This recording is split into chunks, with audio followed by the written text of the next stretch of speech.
พเจ้ามีความสุขอีกทั้งเมยาตีนังkita tuya ayo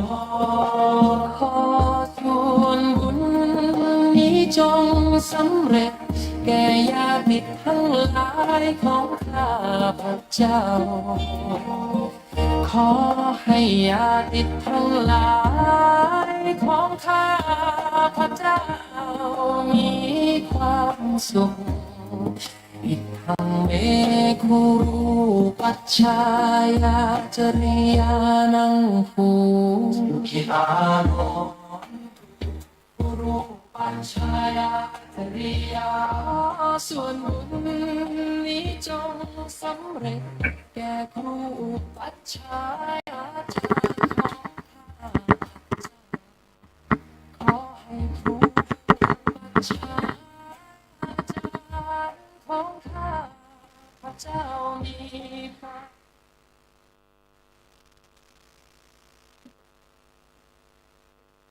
ก่อนนอบน้อม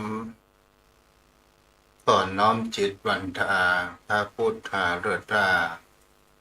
ส่องทางปัญญานำพาสดใส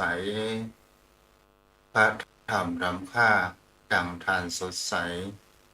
ชโรมหัวใจให้ไข่ล้นล้น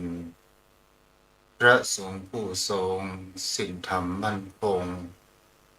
ดำรงตนตรงเป็นมิ่งมงคลเป็นมิ่งมงคล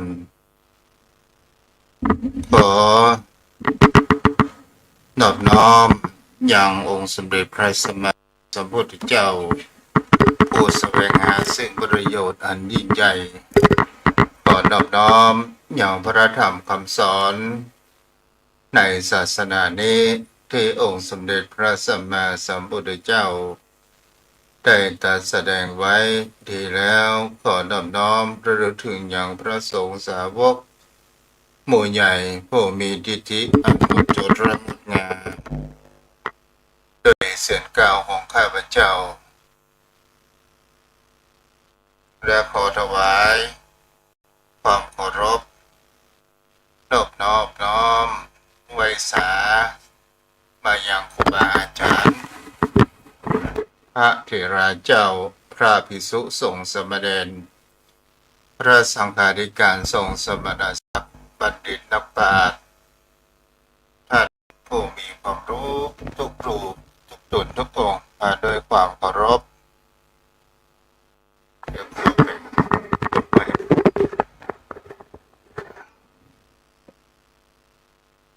วันนี้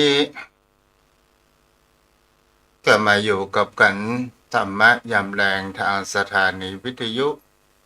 เพื่อการศึกษาพระพุทธศาสนาพระวัฒนธรรม 104.5 เมกะเฮิรตซ์โดยการส่งลิงก์สัญญาณไปณอาคารไปณสถานที่ตั้งสถานีวิทยุคือวัดไฟหินตำบลสุเทพอำเภอเมืองจังหวัดเชียงใหม่104.5 เมกะเฮิรตซ์แห่งนี้โดยความเมตตาธรรมของท่านอาจารย์พระผู้สมุวิศวัตรวรกิจโจผู้อำนวยการสถานีวิทยุพระพุทธศาสนาแห่งนี้มาโดยดีตลอดที่มีจิตใจรักในการเผยแผ่ในนิมนต์พระสงฆ์องค์ข้าเจ้าทั้งจังหวัดและต่างจังหวัดได้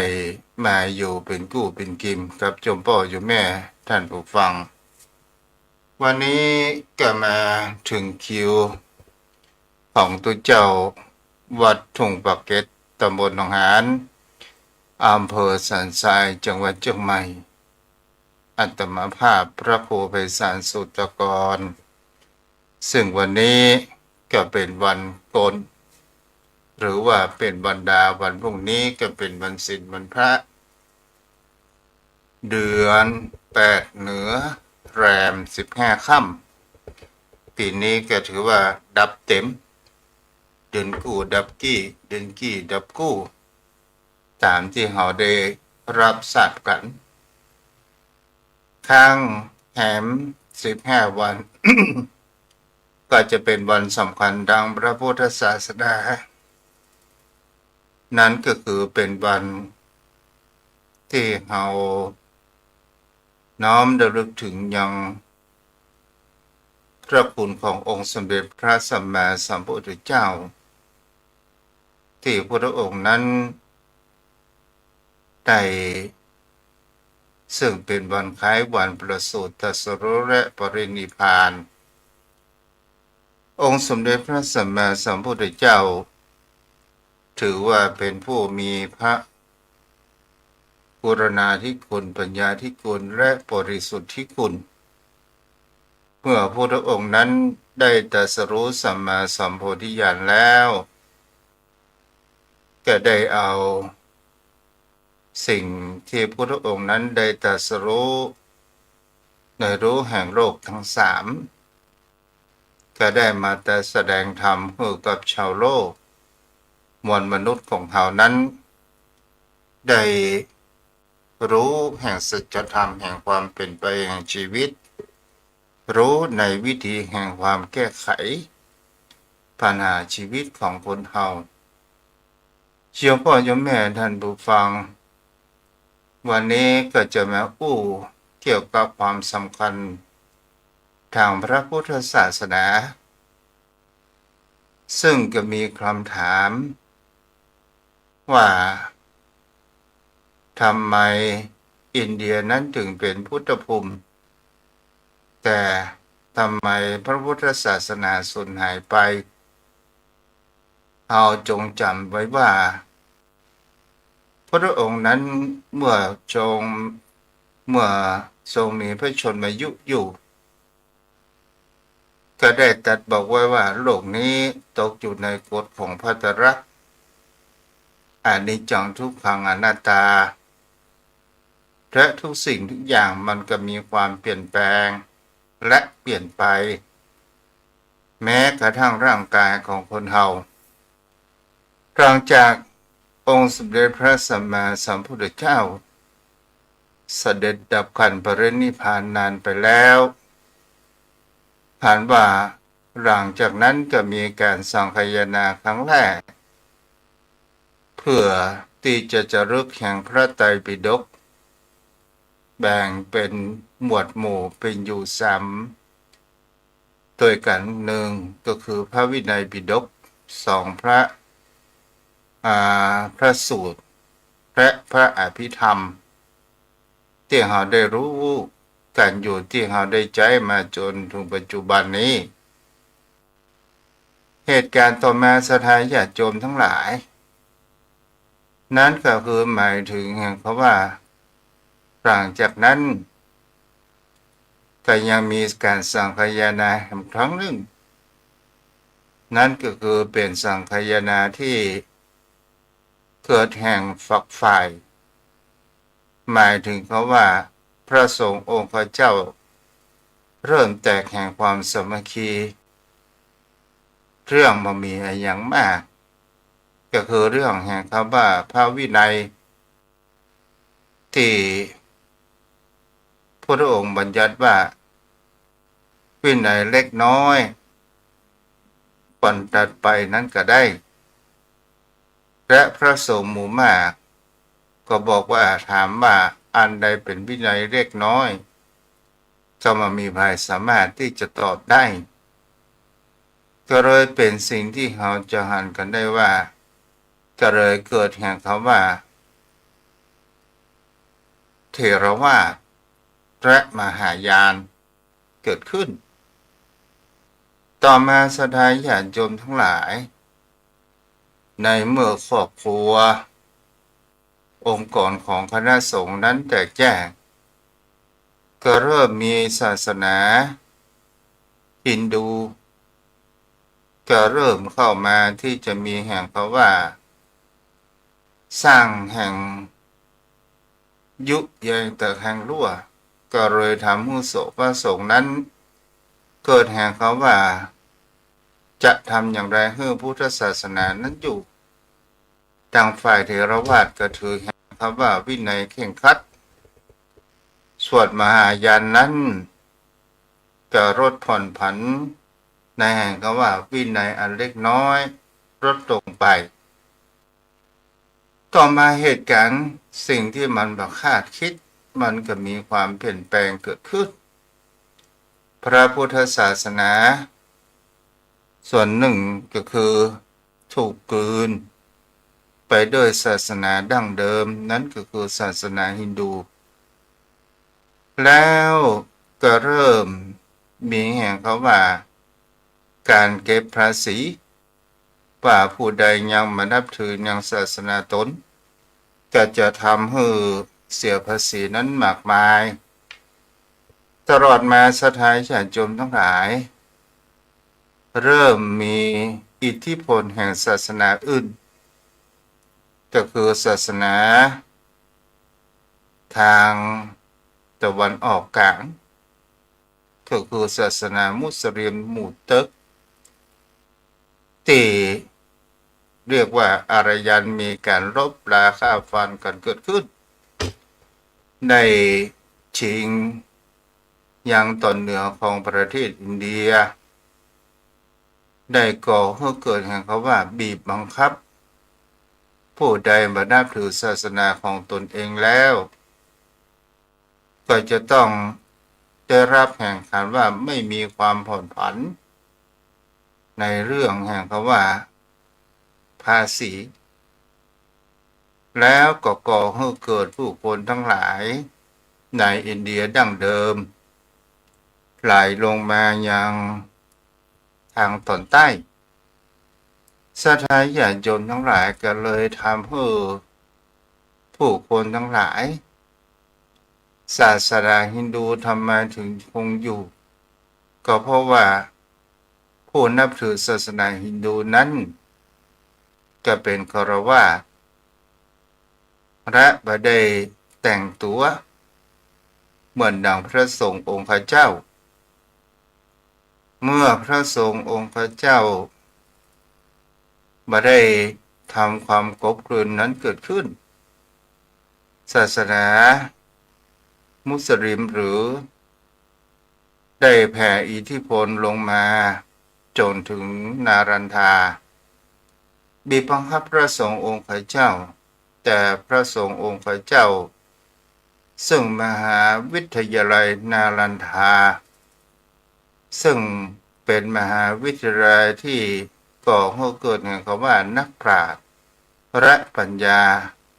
ต่างๆทางพระพุทธศาสนาและก็มีความเจริญรุ่งเรืองนั้นเกิดขึ้นในเมื่อพระสงฆ์องค์เจ้าได้ถูกความบีบคั้นเกิดขึ้น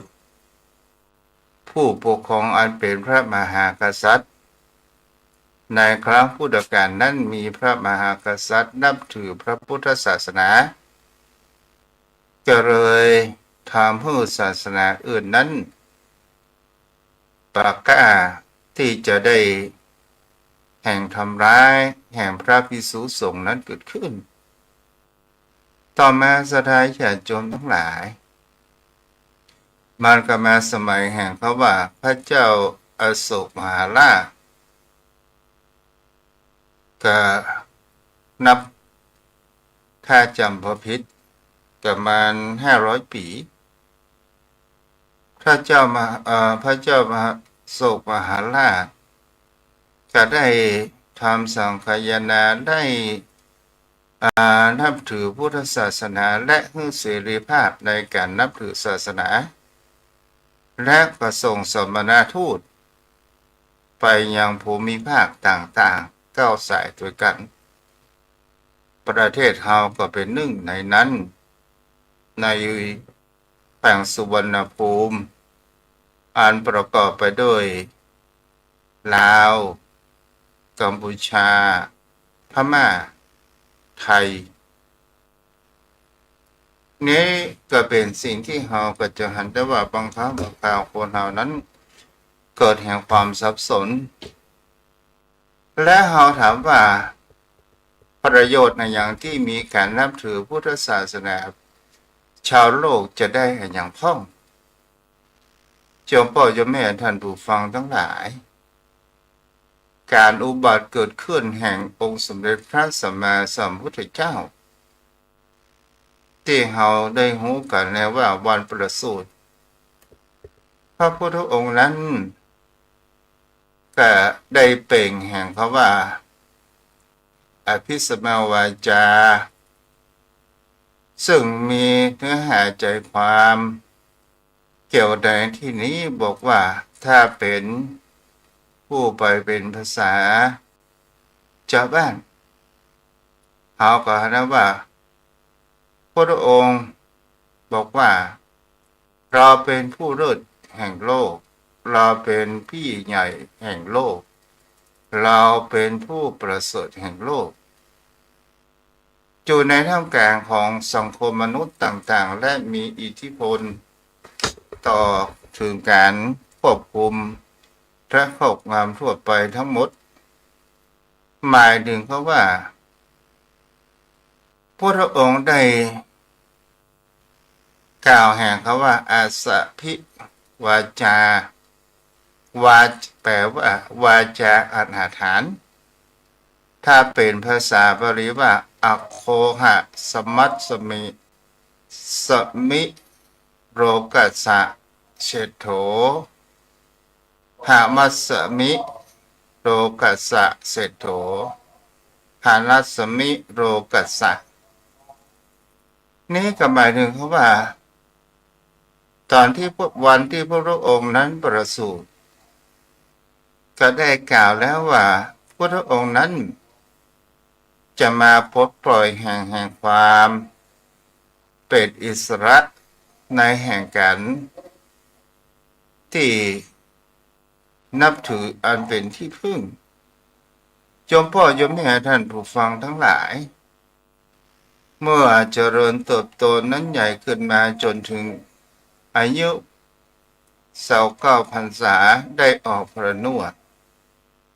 และเราจะเห็นได้ว่าในความที่พระพุทธองค์ครั้งเป็นคฤหัสถ์นั้นอยู่พระองค์ก็ได้หันความปกครองของศาสนาดั้งเดิมนั้นก็คือศาสนาพราหมณ์ซึ่งอันมีแห่งพระพรหมเป็นผู้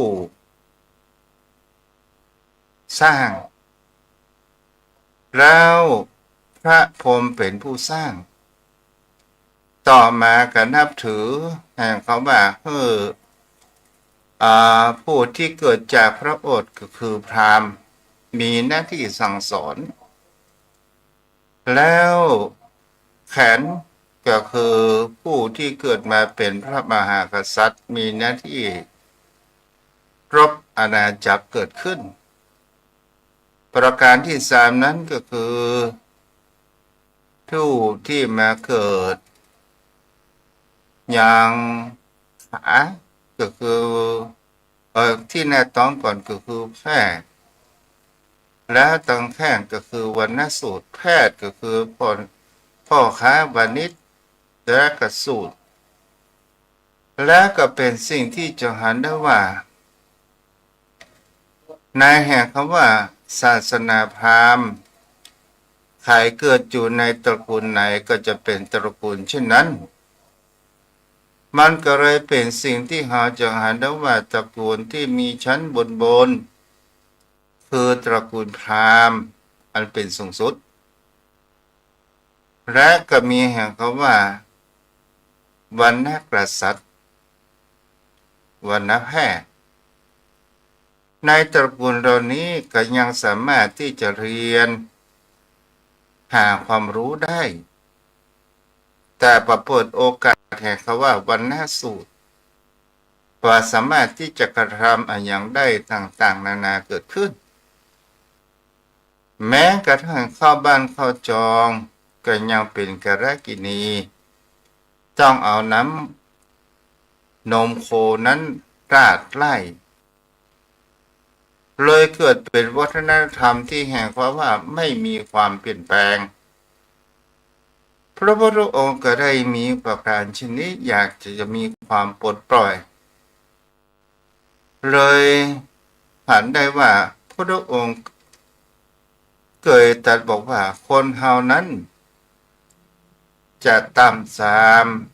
หรือประเสริฐสูงสุดก็ปัจจัยเพราะตระกูล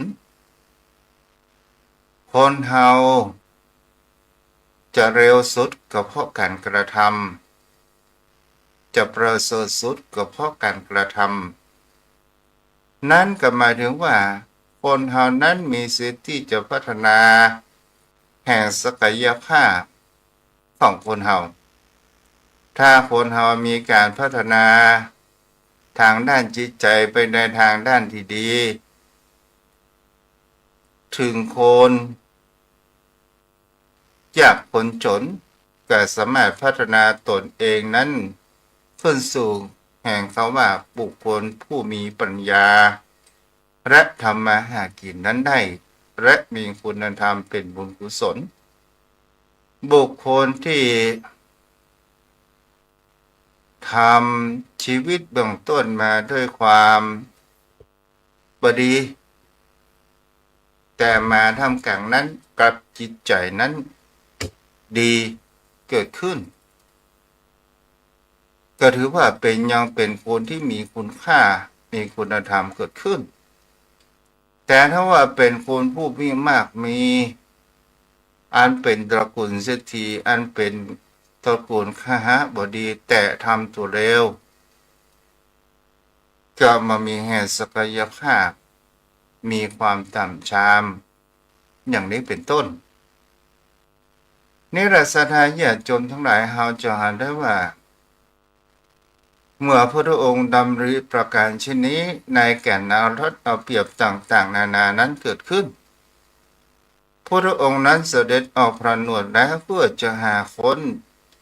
สัจธรรมแห่งความเป็นจริงของชีวิตเพื่อที่จะได้ปลดปล่อยว่าเบื้องหลังแห่งชีวิตนี้เทพเจ้านั้นมีอยู่จริงหรือไม่และใครเป็นผู้กุมชะตาของตัวเอง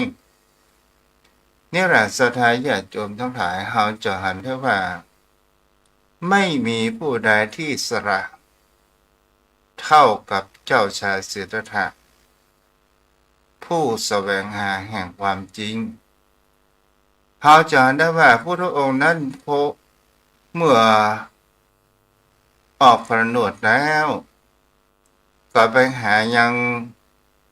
ครูบาอาจารย์เจ้าลัทธิต่างๆจะเป็นอุทกดาบทอาราระดาบทเกิดขึ้นก็ด้วยแห่งความมุ่งมั่นนะถึงจะลำบากยากเข็ญอย่างใดก็ตามแต่พระองค์นั้นก็ไปร่ำเรียนก็มีครูบาอาจารย์ก็ไปถึงแห่งเขาว่าขั้นฌานก็แต่มันก็เหมือนแห่งเขาว่าบาหินทับแง่เมื่อเอา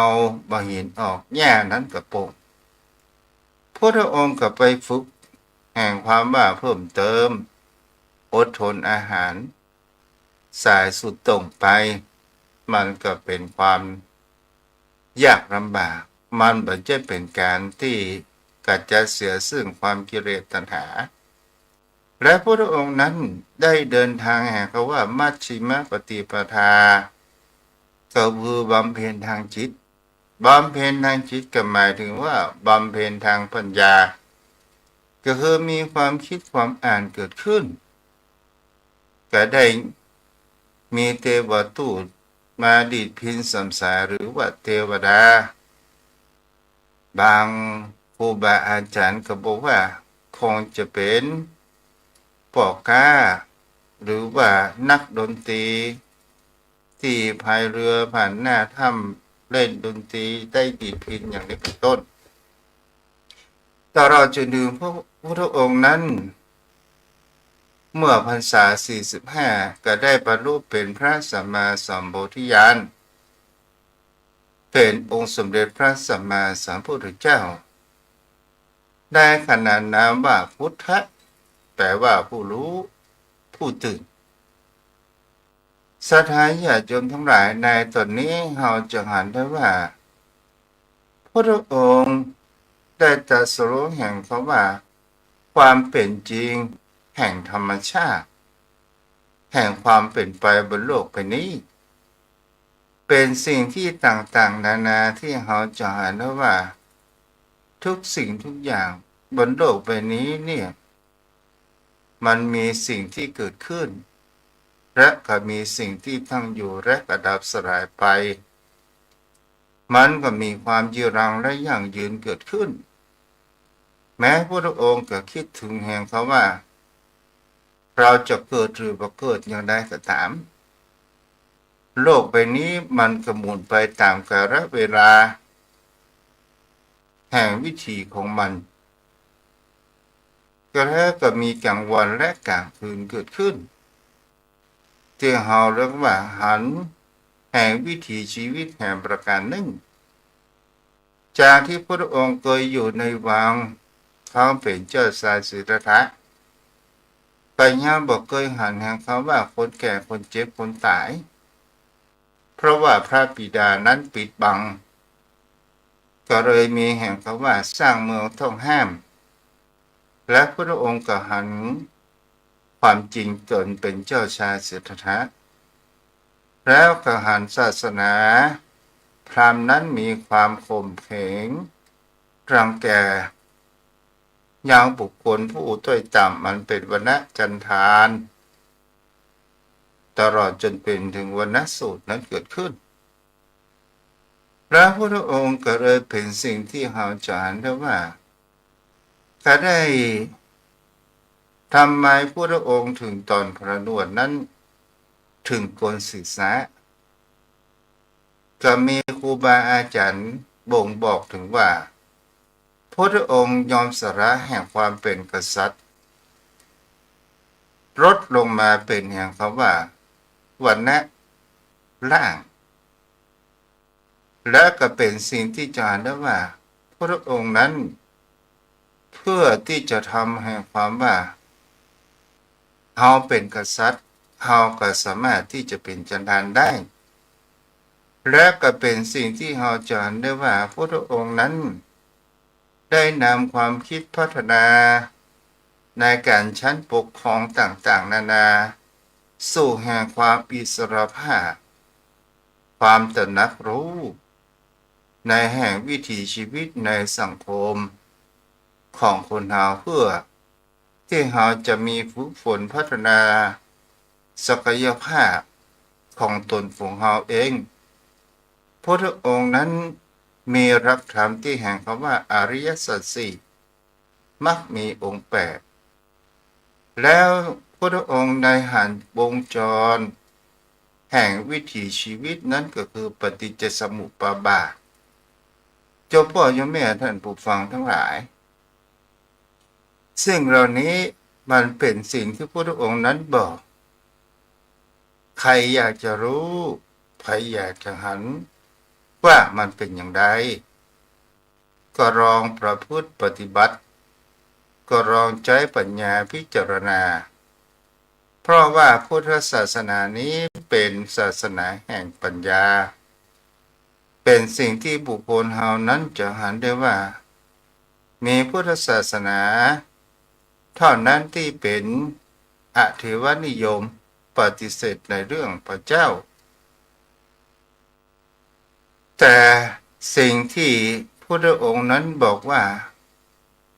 ในการกระทำของเฮาเองที่จะส่งผลให้เฮาทั้งภพนี้และภพหน้านั้นก็หมายถึงว่าเฮาลองสังเกตเห็นครับว่าวันนี้ถ้าว่าเฮาคิดดีชั่วโมงข้างหน้าเฮาก็จะมีสิ่งดีๆนั้นก็มาแต่ถ้าว่าชั่วโมงนี้เอาไปอู้ไปจ๋าละลานคนอื่นคนอื่นนั้นก็จะมาละลานเฮาในชั่วโมงข้างหน้าแต่เป็นสิ่งที่บุคคลเฮากระทำได้เช่นนั้นถ้าเฮาเป็นคนบุคคลที่มีจิตใจเมตตาเพื่อแผ่มันก็ปาสร้างให้บารมีความอิ่มอกอิ่มใจเกิดขึ้น หน้าตาของเขาก็จะมามีความเคร่งเครียดก็จะมีแห่งคำว่าจิตใจงาม หน้าตานั้นก็ออกมางามก็ด้วยสติปัญญาของคนเฮานี่เองสถานญาติโยมทั้งหลายถ้าเฮาอู้ไปมาไปแล้วพุทธศาสนาเกิดขึ้นจะว่าเป็นการปฏิวัติประวัติศาสตร์แห่งมนุษยศาสตร์มนุษยศาสตร์ชาติ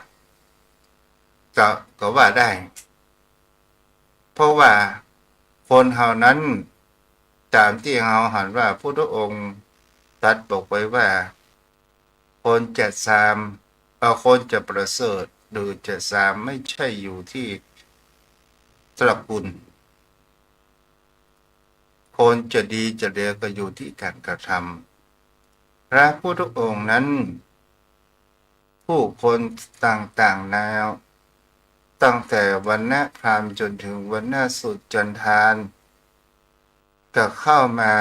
ฟังน้ำฟังธรรมของพระองค์ได้พระองค์นั้นไม่เคยปฏิเสธว่าคนเฮานั้นต่างกันที่การพัฒนาศักยภาพเพื่อมีสติเพื่อเกิดแห่งคำว่าปัญญาพัฒนาตัวเองพอก็ลองดูมาสังเกตสถานญาติโยมทั้งหลายพุทธศาสนานี้เป็นศาสนาที่แห่งคำว่าเอื้อเฟื้อเมตตาเป็นศาสนาแห่งคำว่าความเป็นจริงของธรรมชาติไม่ได้เป็นศาสนาที่อ้อนวอนบูชาเทพเจ้าเพื่อมาช่วยก็เรามาดูสังเกตให้เขาว่าอย่างกับพุทธสุภาษิตว่าอัตหิอัตโนนาโถตนแลเป็นที่พึ่งของตนหมายถึงเขาว่าในที่นี้เนี่ยตนแลเป็นที่พึ่งของตนการจะทำสิ่งที่ดีจะเป็นบุญกุศลก็ขึ้นอยู่กับจิตใจของเราเองเราอยากได้สิ่งที่บดีมั่งงามเข้ามาใส่ใจก็ให้เกิดแห่งความเดือดร้อนก็เพราะใจของเราเองอันนี้เรียกว่าอัตหิอัตโนนาโถตนแลเป็นที่พึ่งของตนมามีคนอื่นใดที่จะทำให้เขาโยมพ่อโยมแม่เขาอยากได้บุญแปลว่าที่สบายใจบุญแปลว่าความสบายใจเกิดขึ้นบาปก็คือทำให้จิตใจของเรานั้นเร่าร้อนบาปเกิดขึ้นจากกิเลสบุญเกิดขึ้นจากการกุศลหมายถึงว่าคิดดีทำดีแล้วก็เราก็อู้ดีมันก็มีสิ่งดีๆนั้นเกิดขึ้นวันนี้ก็ได้อู้มาพอสมควรแก่เวลาวันนี้มีป้อนันกำพลดวงดีแม่ครูธัญญาเนาะที่รับฟังตลอดจนถึงโยมพ่อโยมแม่ที่อยู่ทางบ้าน โยมพ่อโยมแม่ท่านใดที่จะร่วมทำบุญงานประเพณีส่งน้ำองค์พระราชเจดีย์สรีปเกตคำในวันที่14เดือนมิถุนาจะเป็นเจ้าภาพจ่วยครับเป็นเจ้าภาพตู้เจ้าหนึ่งตนก็ดีหรือตามกำลังของเราก็ได้เด้ออยู่ประมาณสัก19ตนนะโยมพ่อโยมแม่ปีนี้เอามานักเด้อเพราะว่าอินดูโยมพ่อโยมแม่ศรัทธาชาวบ้านเงินทองก็หายเนี่ยเอาแล้วคนนั้นเตรียมรับโทรศัพท์เด้อ ที่ได้อู้วันนี้ก็คือวันที่31นี้เป็นวันสำคัญของพระพุทธเจ้าเนาะในเมื่อเฮาเป็นชาวพุทธเฮาก็ลึกถึงพระคุณของท่าน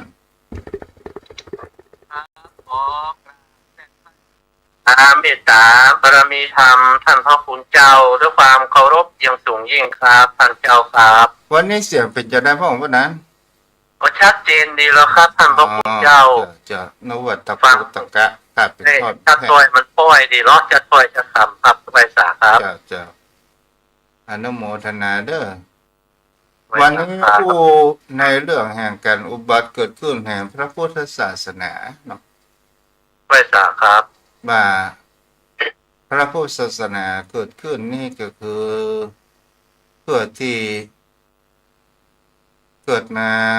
เพื่อที่จะมีแห่งคำว่า ปรับปรุงเปลี่ยนแปลงเพื่อเกิดแห่งความเท่าเทียมเนาะ เป็นเช่นนั้นครับท่านพระพุทธเจ้ามีขอสิทธิเสมอภาคกัน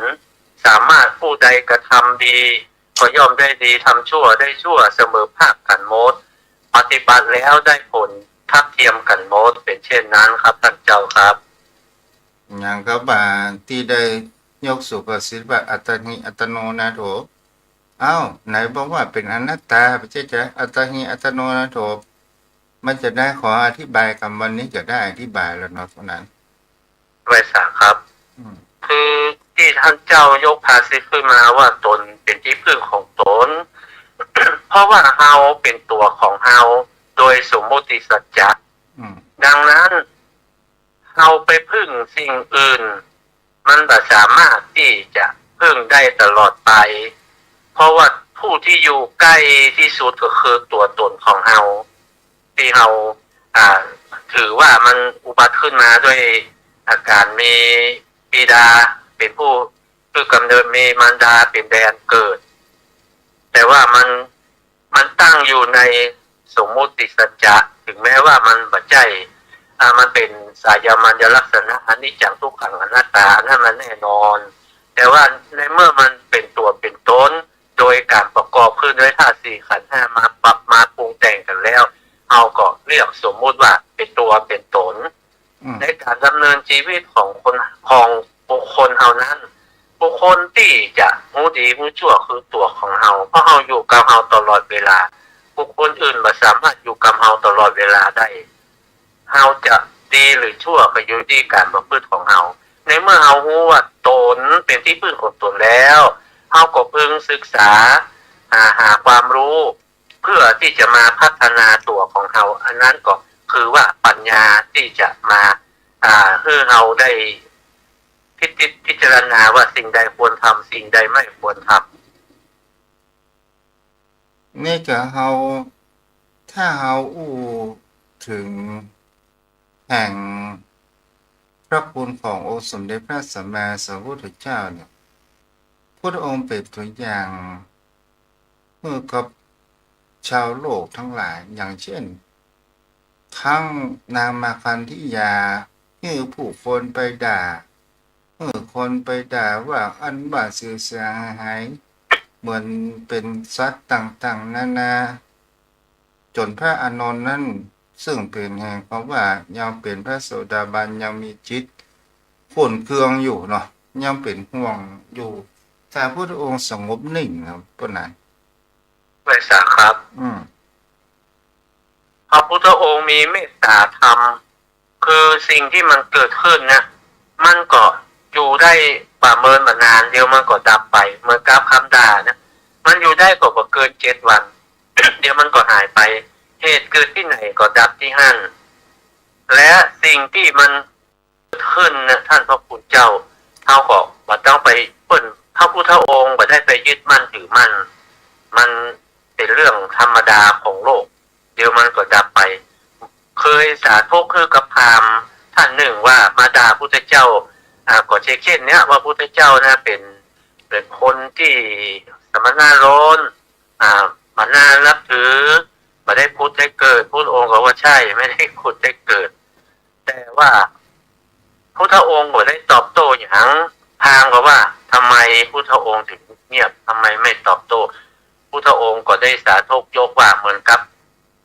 คนเอาน้ำมาให้พราหมณ์ดื่มนะถ้าพราหมณ์มาดื่มแล้วมันจะเป็นของไขแม้แต่ของกินมันจะเป็นของไขพราหมณ์ก็ว่าบางทีเจ้าของเดิมก็เอาไปเผียบางทีเจ้าของเดิมก็ไปกินหรือว่าเททิ้งตถาคตก็เช่นนั้นสิ่งที่เอาเป็นคำพูดคำจาจะเป็นสิ่งที่กระทบกระทั่งนะตถาคตก็บ่เอาก็เอาปล่อยเรื่องกับคนที่เอาที่ว่าเหี้ย มันก็หายไปครับท่านเจ้าครับ แม้กระทั่งการทะเลาะวิวาทของพระภิกษุสงฆ์เมืองโกสัมพีวัดโกสิตารามเนี่ยพระองค์ห้ามยกเหตุผลอย่างใดก็ตามแต่พระภิกษุสงฆ์ทั้งวินัยทรธรรมกถึกก็บ่สามารถที่จะตกลงกันได้พระองค์ก็ยอมเสียสละตัวเองไปจำพรรษาอยู่ป่าเลไลเนาะครับที่มีจ้างในระยะกะเป็นผู้ดูแลมีลิงมาต้มน้ำฮ้อนมีจ้างคอยอุปถากมีลิงน้ำผึ้งน้ำอย่างมาถวายพระองค์ก็ปีกวิเวกและเมื่อไปเชื่อบ่ฟังก็แล้วแต่เถอะเราตถาคตก็จะปีกวิเวกไปครับท่านพระพุทธเจ้าผลที่สุดแล้วผลก็มาตกแต่พระภิกษุที่เป็นพระวินัยทรและธรรมกถึกนะซึ่งก็มีอุบาสกอุบาสิกาได้อุปถัมภ์ประทานว่าขาดพุทธเจ้าไปแล้วผลที่สุดก็อยู่ก็ได้ต้องยอมไปขอโทษและยอมไปกราบไหว้และยอมที่จะสมัครสมานสามัคคีกันมันก็เป็นเช่นนั้นครับท่านเจ้าครับโอ้ถึงเป็นแล้วเนี่ยพุทธเมตตาเนี่ยเป็นสิ่งสำคัญเราจะเห็นได้ว่าพระเทวทัตที่ฆ่าคนแล้วไปมกหลังกุฏิ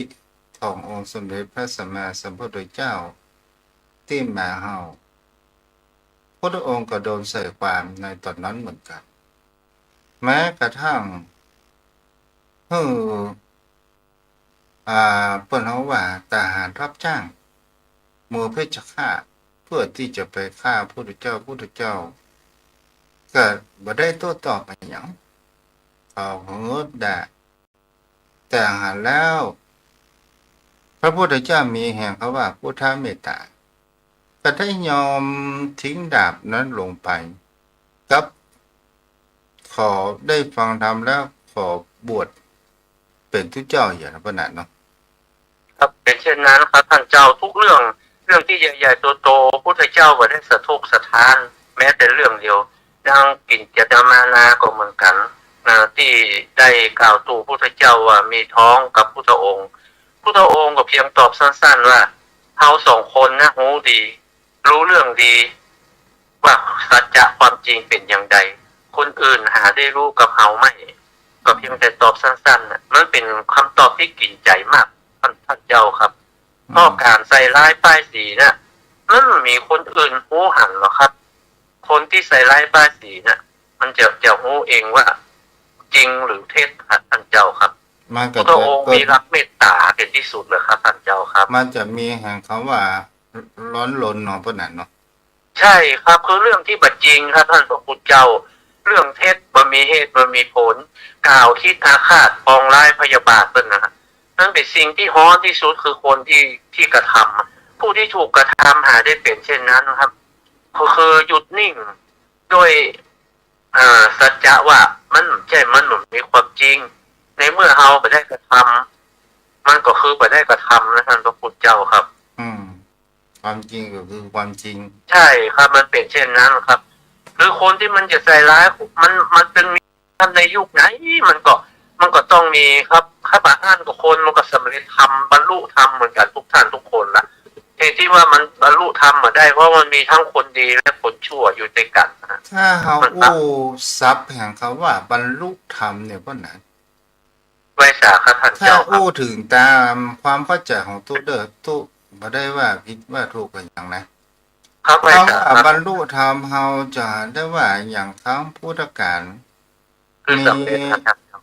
มีศรัทธาได้บรรลุธรรมฟังธรรมแล้วได้บรรลุธรรมคำว่าบรรลุในที่นี้เฮาหันแห่ง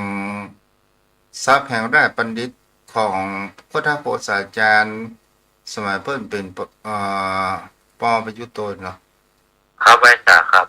เพิ่นบอกว่าบรรลุแปลว่าสำเร็จ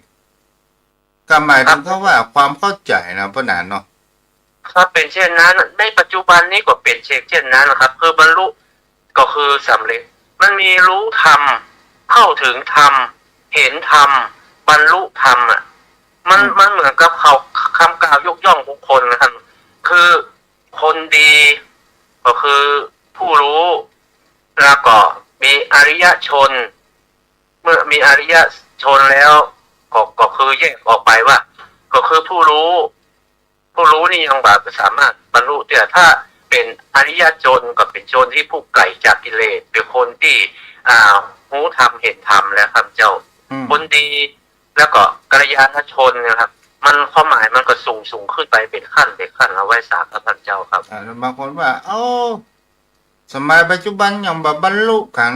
แท้จริงเขาว่าบรรลุแปลว่าสำเร็จหรือว่าความใช่ครับคือในปัจจุบันนี้อาจจะว่ารู้ธรรมมีธรรมถึงธรรมนะครับท่านพระคุณเจ้าครับเหมือนกับเขาว่าผมขอได้ถึงธรรมได้รู้ธรรมที่ท่านพระคุณเจ้าพึงได้รู้พึงได้เห็นนะครับแต่อาจจะบรรลุยังบ่ได้บรรลุแต่ว่าเปิ้นได้รู้ได้ศึกษามาและเห็นเป็นเช่นนั้นว่ามันเป็นสัจธรรมนำมาเผยแผ่ยังกับผมก็ได้ศึกษาก็เพียงแต่ตั้งสัตยาธิษฐานว่าขอให้มีส่วนได้รู้ธรรมได้ถึงธรรมได้เห็นธรรมที่ท่านพระคุณเจ้าพึงได้รู้ได้เห็นเป็นเช่นนั้นครับท่านเจ้าครับอย่างก็ว่านิพพานซึ่งแปลว่าเย็นในที่นี้เนี่ยเราก็ลองมานิพพานมาก็มีอยู่ในในลักษณะเหมือนกันนิพพานชั่วคราวหมายถึงก็ว่านิพพานแปลว่าเย็นเมื่อจิตใจของเราสงบมีเรื่องอย่างมาวุ่นวายเราทำสมาธิเข้าไปชันแล้วมันก็เกิดแห่งความสุขก็เกิดแห่งความเย็นเนาะเพราะนั้นใช่ครับมันเป็นคณิธะเหมือนกันเข้าสมาธิเหมือนกันท่านพระคุณเจ้าถึงแม้ว่ามันจะบ่ได้เป็นอัปปมานามันบ่ได้เป็นมันบ่ได้ถึงที่สุดแล้วอุปจารสมาธิยังมาถึงแต่มันได้คณิกะขั้นพื้นฐานมันก็มีใจเบิกบานในขั้นนั้นนะท่านพระคุณเจ้า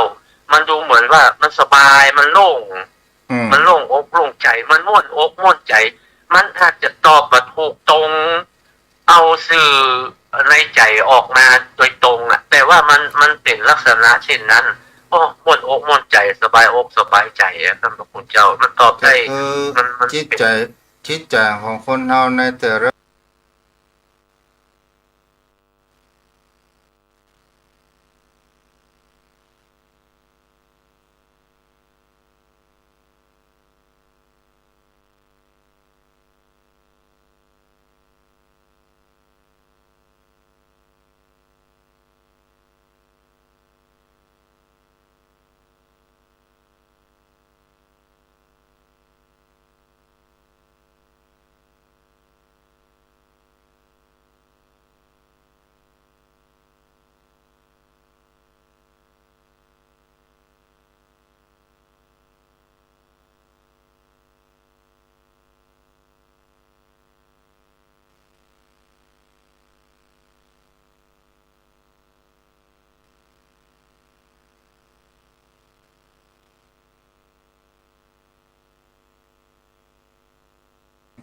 หูดังจมูกลิ้นกายเฮาหมู่เนี้ยมันจะต้องประสบพบเจอมันจะหนีบ่ได้มันจะหนีบ่พ้นเพราะเฮาบ่ได้เป็นพระอรหันต์เฮาบ่ได้บรรลุธรรมเฮายังเป็นปุถุชนเป็นผู้ที่กำลังศึกษาธรรมก็เพื่อปฏิบัติตามอยู่กระทำในใจอยู่ได้แยกคายเพื่อให้ถึงที่สุดแห่งกองทุกข์แต่เฮายังบ่ถึงเฮากำลังทำเป็นเบื้องต้นนะครับท่านเจ้าครับเจ้าแล้วแห่งประการหนึ่งเพราะนั้นไว้สาครับร่างกายของคนเฮานี่ชำระร่างกายวันไหน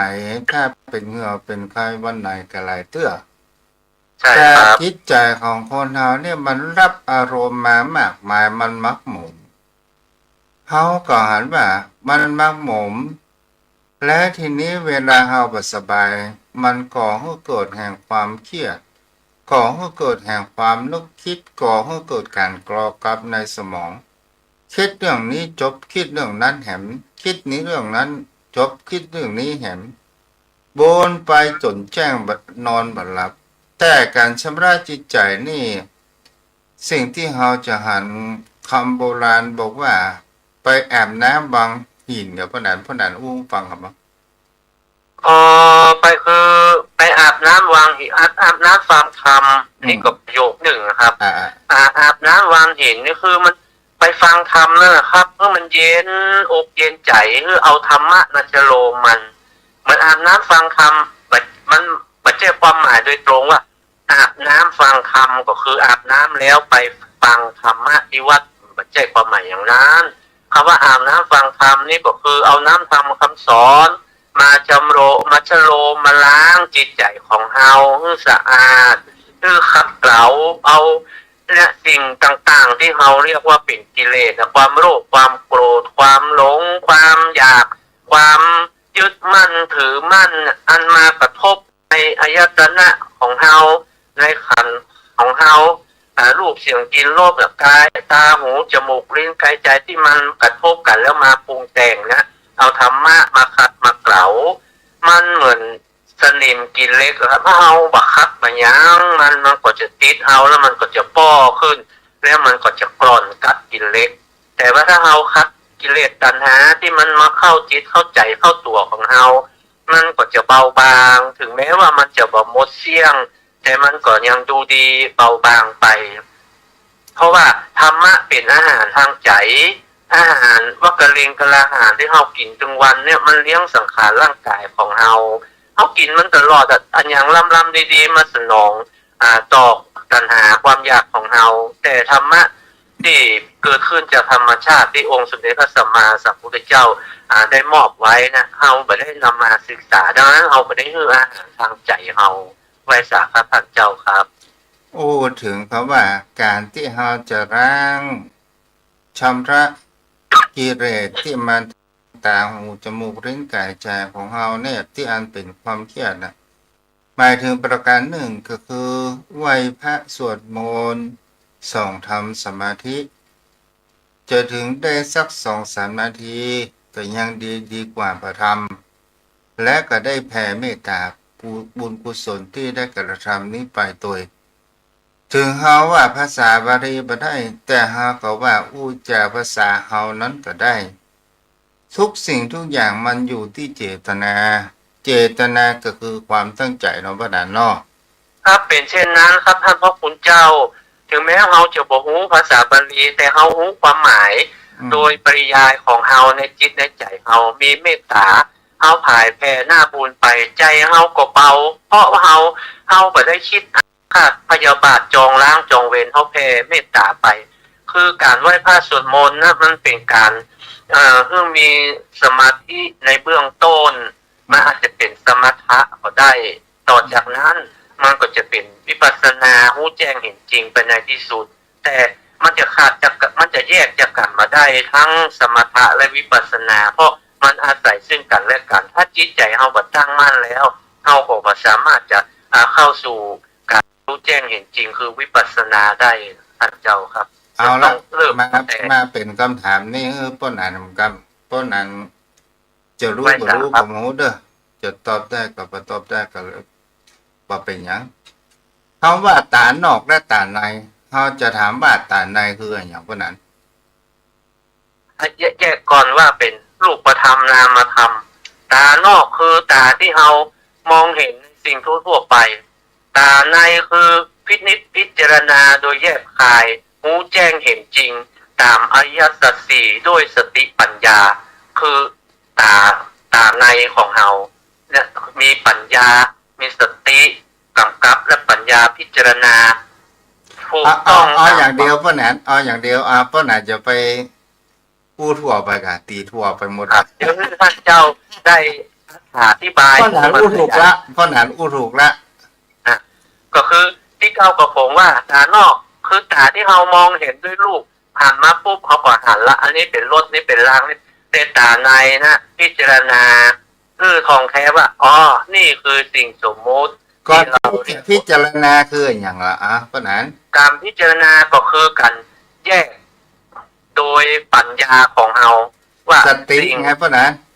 ไปจ้ะครับมีคำตอบเดียวก็คือมีสติคือตาในเห็นภาพได้ชัดเลยแล้วครับท่านเจ้าสติคือตาในที่ท่านเจ้าคือความหมายได้อ่านหนังสือ จากครูบาอาจารย์มาเขาก็ยังบอกเข้าใจนะตอนแรกว่าตาในที่ว่า อ่า คือ ให้ดูได้ตาในอ๋อสัตตินี่บัดได้กะ อ๋อคือสติท่านเจ้าคือความหมายชัดเจนเจ้ากับผมก็อยากจะได้ความหมายจากท่านพระคุณเจ้า เพราะที่ผมตอบไปนี้ มันก็อยู่ในความคิดว่าหนึ่งอาจจะถูกหรือไม่ถูกเดี๋ยวท่านเจ้าเฉลย แต่เจ้ากับผมก็ตามภูมิปัญญาเจ้ากับผมว่าเป็นเช่นนี้ แต่ท่านเจ้าตอบได้อย่างชัดเจนเลย ถ้าว่าสติมันควบไปหมดเลยท่านพระคุณเจ้า จะเป็นตัว ไม่ รับ จ้ะครับ ที่พ่อหนานอู้ก็ถูกหมดอ่ะ แต่มันยาวไปท่านพระคุณเจ้ามันกำกวมมันไม่สามารถแยกได้ชัดอ่ะ อ่า อย่างถ้าอย่างถามอันนี้อย่างเนี่ยคือรถเนี่ยมันบอกหูรถอย่างเก้ากับผมไปแยกส่วนอ่ะอ๋ออันนี้มันคือล้อมัน อันนี้คือพวงมาลัยมัน อันนี้คือเป็นเล็กมัน พ่อหนานว่าสติคือตาในและสติตาในนี่พออย่างพ่อหนานนะ จริงจากสิ่งที่เกิดขึ้นเป็นสัจธรรม ตาในนี่พออารมณ์พอจิต เป็นนามธรรมนะท่านเจ้า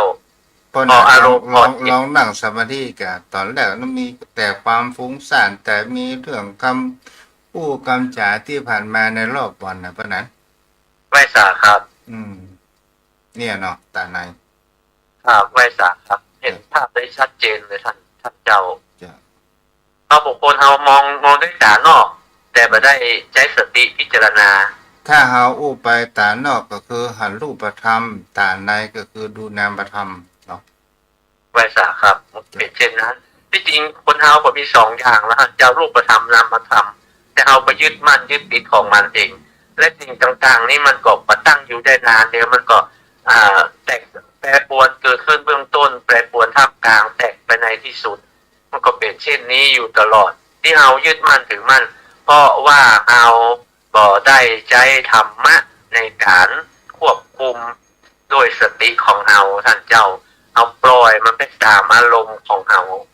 เจ้าที่แน่ๆหมดเวลาแล้วปะนาน ครับกับแต่ใจไว้สามเมตตาธรรมท่านเจ้าด้วยความเคารพอย่างสูงยิ่งครับท่านพระคุณเจ้าได้คือนั้นทำคำสอนได้เป็นคติได้เป็นอุทาหรณ์ที่ญาติธรรมทุกท่านได้นำมาประพฤติปฏิบัติเช่นเดียวกับเก้ากับผมนะครับ ได้เรียนไปด้วยกันปฏิบัติตามอยู่กระทำในใจอยู่เพื่อให้หลุดพ้นจากกองทุกข์ทั้งหลายทั้งปวงนะครับก็ขอบพระคุณครับ สวัสดีครับ สุดท้ายสุดๆนี้ก็อายุวันโนสุขังพลังบนรักษาเด้อ